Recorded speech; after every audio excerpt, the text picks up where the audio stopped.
Bureau of Immigration na hindi nila inoobliga ang lahat ng biyahero na patunayang kaya nilang gastusin ang kanilang gastusan ang kanilang pagbiyahe. Ayon sa ahensya, ang sinusunod nila ay ang patakaran ng Interagency Council Against Trafficking na ipinatupad noong pang January 2012. Layo nitong masugpo ang mga kaso ng human trafficking. Papayagan ng mga biyahero basta may pakita ang mga dokumento tulad ng passport, visa at round-trip ticket.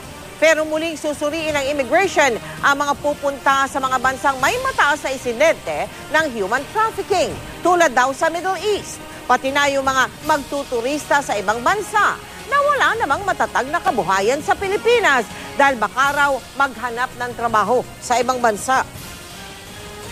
Tinitingnan yung frequency of travel mo, yung age. Marami po there are so many indicators. Kung kayo po ay magtatrabaho, dumaan po kayo sa PUA.